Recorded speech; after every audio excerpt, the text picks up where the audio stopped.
আসসালামু আলাইকুম এভরিওয়ান, কেমন আছেন আপনারা সবাই? আশা করছি সবাই অনেক অনেক ভালো আছেন। আলহামদুলিল্লাহ আমরা সবাই অনেক ভালো আছি। তো অনেক দিন পরে একটা ব্লগ ভিডিও মেক করতে বসলাম, ভয়েস দিচ্ছি আর কি। তো শপিংয়ে গেলাম, শপিংয়ে যাওয়ার পরে আমার প্রথমেই যে শপটাতে নজর গেল ওইটা হচ্ছে জুতার শপ। এত ধরনের জুতা কিনি, তারপরও দেখা যায় জুতার শপ চোখে পড়লে একটু যেতেই হয়। তো এই শপের জুতাগুলোর কালেকশন হচ্ছে অনেক বেশি সুন্দর, আবার অনেক ডিসকাউন্টও ছিল ওই দিন। কেন জানি না, অনেক বেশি ডিসকাউন্ট দেওয়া ছিল। প্রত্যেকটা শুতে আপনার হচ্ছে যে প্রায় হচ্ছে 50%, 10% ডিসকাউন্ট করা ছিল, 19% এভাবে করে ডিসকাউন্ট ছিল এক একটা শুতে এক এক ধরনের। তো আমার হচ্ছে সবসময় বরাবরই জুতার সব কিনতে গেলে আমার কোনো মানে নিচু জুতা পছন্দ হয় না, সবসময় হিল জুতা পছন্দ হয়। আর এখানে তো পর্তুগালে তো পাহাড়ি রাস্তা, তো উঁচু জুতো পরে হাঁটাও যায় না, কিনে কিনে রেখে দেওয়া হয় আর কি। তো ওই শপটাতে হচ্ছে আপনার একটা সাইডে কিন্তু ওদের অনেক অনেক ব্যাগের কালেকশান আছে, কিন্তু এই ব্যাগগুলোই আপনি যদি শিন অথবা টিমু থেকে নিতে যান তো এগুলোর প্রাইস হবে অনেক অনেক কম। আর হচ্ছে যে সব থেকে মানে শপিং মল থেকে নিতে গেলে এক সেম ব্যাগই আপনার প্রায় অনেক বেশি দাম পড়ে যায়। তো আমার হচ্ছে চেরি কালারের এই ব্যাগটা অনেক বেশি পছন্দ হয়েছিল। আসলে দেখা যায় কি, এই ধরনের কালার থিম ব্যাগ নিলে না ওই ধরনের থিম ছাড়া আবার ইউজ করা যায় না, পরেই থাকে বাসায়। তো আমার জুতা অনেক পছন্দ হয়েছে, তা আমি 2 জোড়া জুতা লাস্টে নিয়ে নিয়েছিলাম। আসলে জুতা নেব ওই রকম কোনো ইচ্ছা ছিল না, কিন্তু জুতাগুলো দেখে অনেক বেশি ভালো লেগেছিল তাই নিয়ে নিয়েছিলাম আর কি। তো ওখান থেকে বের হয়ে আমি হচ্ছে যে অন্য একটা শপে গেলাম। এই শপটাতে আসলে আবার তো একদম মাথায় পুরোই এলোমেলো হয়ে যায়।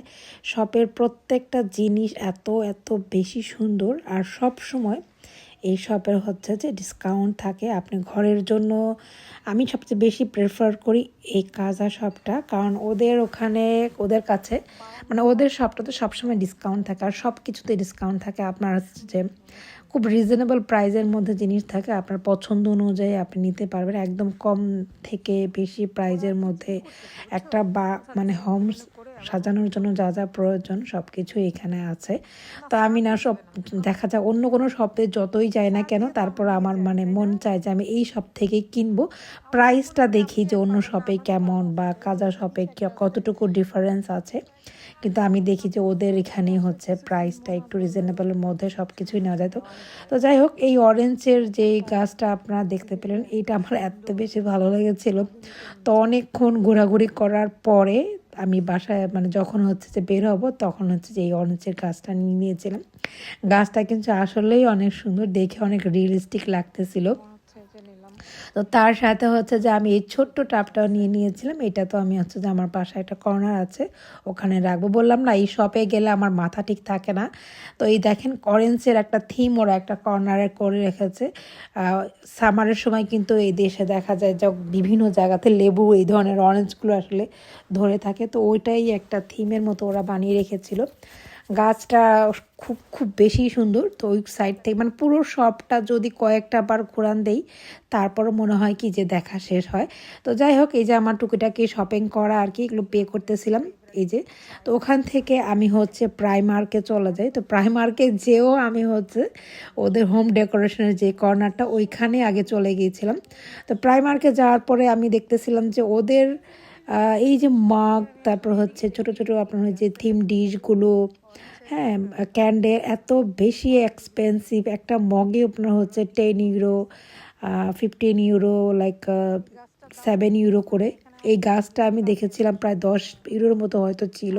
তো এত বেশি এক্সপেন্সিভ ওদের জিনিসের, এর চেয়ে আমি আজকে আমার কেনাকাটা। তো এই গাছটা আমি অনেক জায়গায় দেখছি সেম প্রাইস, তো আজকে কাজাতে একটু ডিসকাউন্ট ছিল, কাজা থেকে নিয়ে আসছি। তারপরে হচ্ছে এই যে এটা দেখ, বের করো তো বাবা। এই যে মুরগার মধ্যে ডিম রাখবো, এটা তুমি একটা একটা বের করো। এই যে খুলো, গ্লাসটা খুলো। এই দুইটা সেম, মানে ওই দুইটা সেম, এটা আর এটা সেমই। তো এটা হচ্ছে তার পরের দিন সকালবেলা আমি হচ্ছে যে এই মুরগাটা বা মুরগি যেটাই বলি না কেন এটা নিয়ে এসেছিলাম। তার ভেতরে আমি হচ্ছে ডিমগুলোকে বের করে রাখতেছিলাম দেখতে কিন্তু ভালোই লাগতেছিল। আর হচ্ছে ডিমগুলো সবসময় চোখের সামনেই মানে থাকবে, খোঁজাখুঁজি করতে হবে না, তো গুছিয়ে রাখতেছিলাম। তো এরপরে হচ্ছে আমি একটা পুডিং বানাচ্ছিলাম। তো আমার ছেলের ওই দিন বার্থডে ছিল। আসলে বার্থডে সেলিব্রেশন করব ওই রকম কোনো প্রিপারেশন ছিল না, হঠাৎ করেই সে বলতেছিল হচ্ছে যে সে তার কিছু ফ্রেন্ডদেরকে বলবে। তো আর কি করব, আমি ভেবেছিলাম যে তার কিছুদিন পরে আর কি মানে করব গুছিয়ে, কিন্তু না, আমার ছেলে কোনোভাবেই মানতেছিল না। তো যাই হোক, বিকেলবেলা আমি হচ্ছে তাড়াতাড়ি করে একটা পুডিং বানিয়ে দিলাম।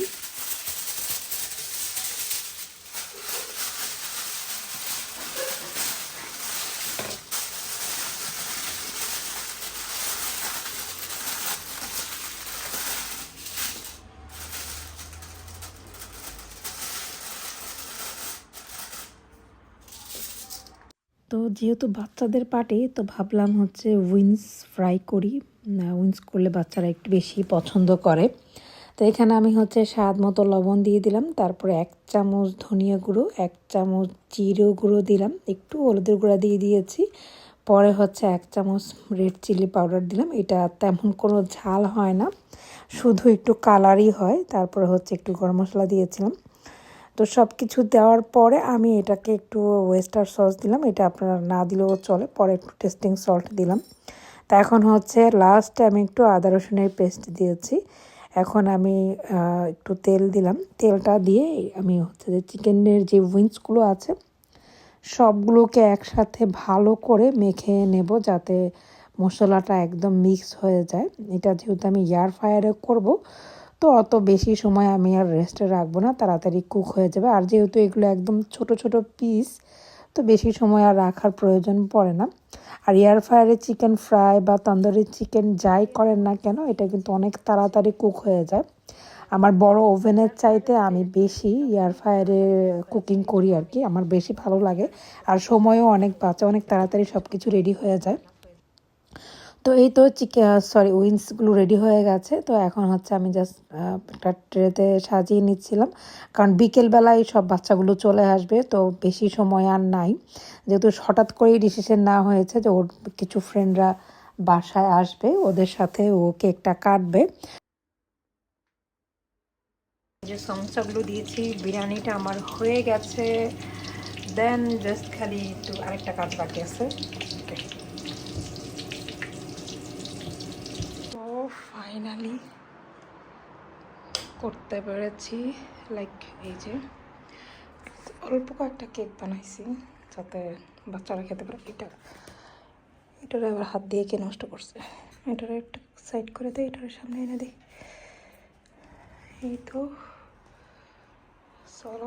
সব কিছু আমার হাতের করা। এই যে কেকটা তার অনেক দিনের ইচ্ছা, তাকে যেন ফুটবল থিম কেক করে দিই, তো এই জন্য এটা করা। সমোসা আর এখানে চিকেন, মানে এগুলো করতে করতে, বিরিয়ানি করতে করতে আমার দিন চলে গেছে। পরে ছেলেরে বললাম যে আর কি লাগবে তোমার, বলছে পিৎজা ছাড়া নাকি বার্থডে হবে না। তো পরে আবার হচ্ছে 2টা পিৎজা মানে আনা। এই বিরিয়ানি যেহেতু আছে, জাস্ট হালকা পাতলা স্ন্যাক্স বানালাম, এই আর কি। যে প্রোটিনটা, এটা তো একদম মানে ছড়ায় গেছে, নিয়ে ওইখানে রেখে দিই। ওইটা খাও, ওইটা খাও।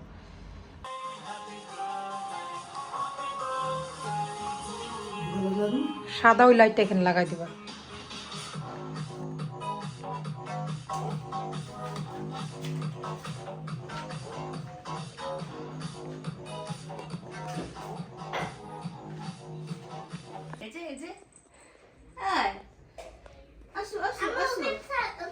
ও কিচ্ছু করবে না, তুমি যাও, ধরো ওকে, ধরো,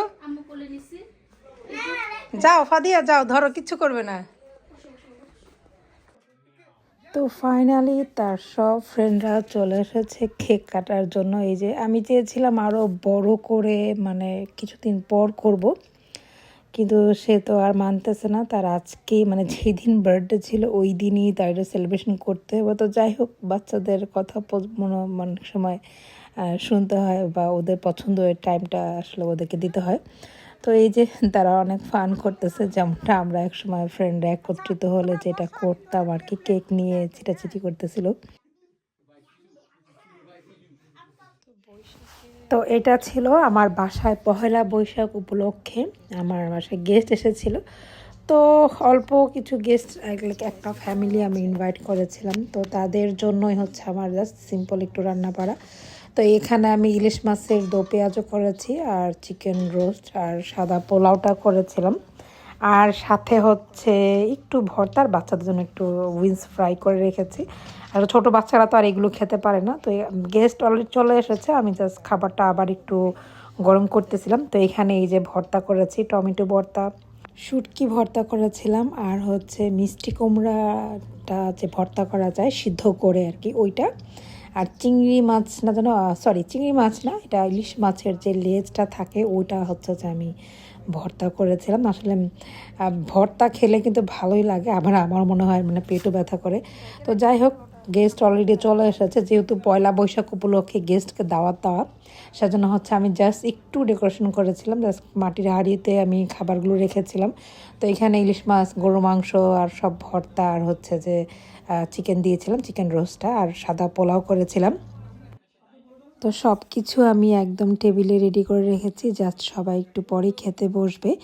আসলে বৈশাখের খাবারটা না দেখা যায় অনেক বেশি আইটেমের ভর্তা, মাছ, এইগুলো হলে না বৈশাখের খাবারটা আসলে দেখতে ভালো লাগে।